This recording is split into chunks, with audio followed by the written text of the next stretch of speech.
কথাটা প্রকাশ হয়ে পড়লেই মুখ দেখানো ভার হয়ে উঠবে। তার সেই ওই নবদত্তকে আমার হাতে তুলে দিই, আমি কোনো অনাথ আশ্রমে রেখে দেওয়ার ব্যবস্থা করে আসি।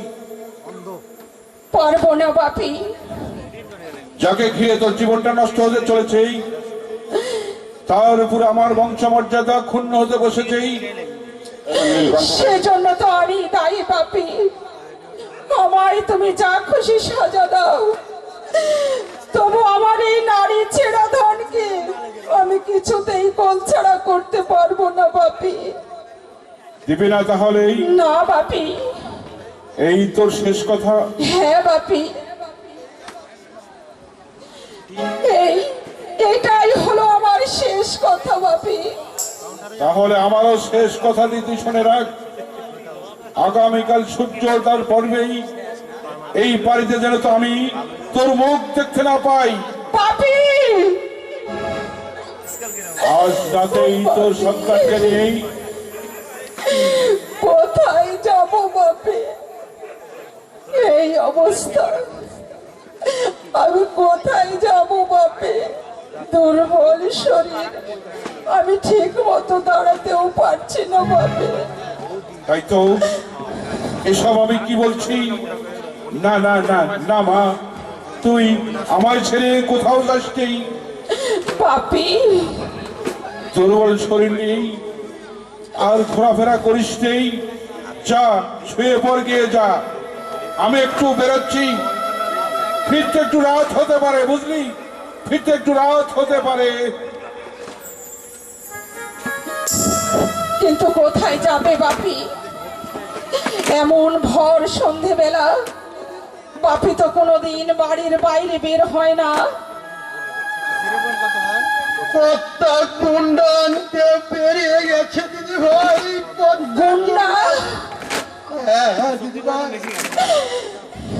হ্যাঁ দিদি ভাই, আমি সব জানি। আজ রাতে পদ্মা গুন্ডা দিয়ে ছেলেটাকে তোমার কাছ থেকে ছিনিয়ে না, না নীলুদা, না। আমি তাহলে এখন কি করবো নীলুদা? তুমি যদি খোকাকে বাঁচাতে চাও, এই সুখে বাড়ি ছেড়ে চলে যাও। কিন্তু এই অবস্থায় কোথায় যাব আমি? কার সঙ্গে বা যাব? তোমার দাদার সঙ্গে যেতে তোর কি কোনো আপত্তি আছে রে বোন? চন্দন দা? হ্যাঁ হ্যাঁ রে বোন, হ্যাঁ। সকালে বাজারে নীলুদার মুখে শুনেই উপযুক্ত দাদার পরিচয় নিয়ে ছুটে এসেছি। চন্দন দা, তুমি যদি রাজি থাকো, আমি হাসি মুখে তুমি তোমার আর তোমার সন্তানের দায়িত্বভার আমি গ্রহণ করব। দিদি ভাইকে তুমি দেখে রেখো চন্দন বাবু। তুমি তোমার বাড়িতে নিয়ে যাবে চন্দন বাবু। বাবার আমি তেজ্য পুত্র, ঘর বাড়ি আমার নেই নীলুদা। তাহলে কোথায় থাকবে? তাহলে চলবে কি করে? অসংখ্য নিঃস্ব সর্বহারার দল যেখানে থাকে, তাদের যেভাবে চলে, রিক্সা টানবো, মোট বইবো। তোমাকে দুধ দিতে এসেছে দিতে ভাই, আর দেরি করো না। পদ্মায় এসে পড়লে সর্বনাশ হয়ে যাবে। তবে তাই হোক নীলদা, ভগবানের নাম নিয়ে আমি দাদার সঙ্গে অজানার পথে পাড়ি দেব নীলদা।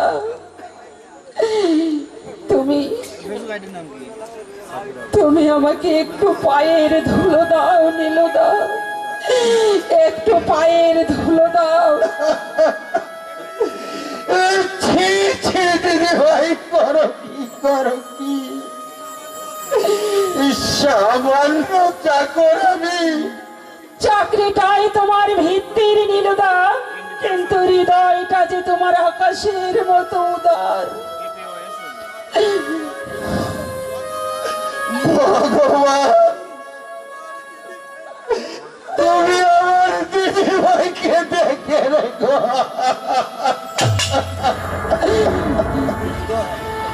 ছেলেটাকে একটু ধরো নীলুদা, পাপিকে একটা চিঠি লিখে দিয়ে যায়।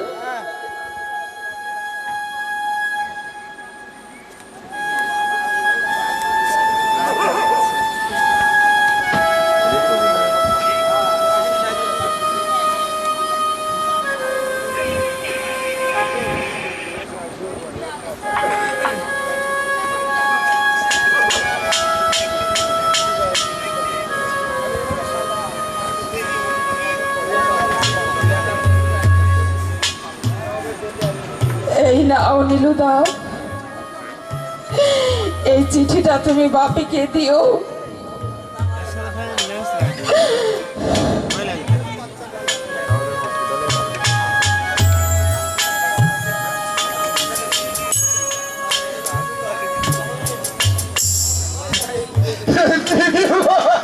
আসি নীলুদা, আরে যদি কোনোদিন দেখা না হয়,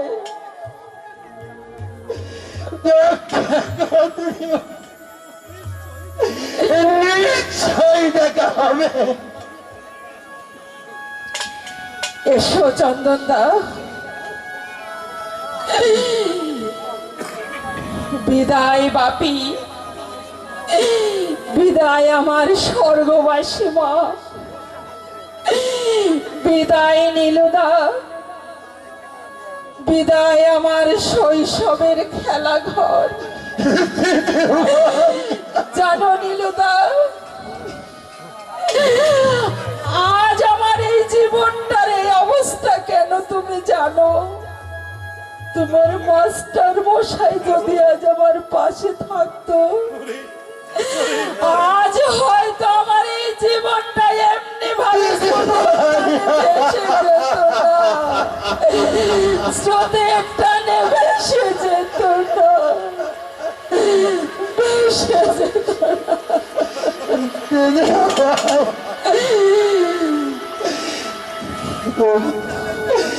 সাবধানে থেকো দিদি ভাই। ও ভাঙ্গা শরীর। ভয় নেই নীলুদা, ভয় নেই। এই কপালে যার পোড়া, আগুনে ঝাঁপ দিলেও সে পড়বে না, জলে ডুবলেও সে মরবে না নীলুদা। বিদায় নীলুদা।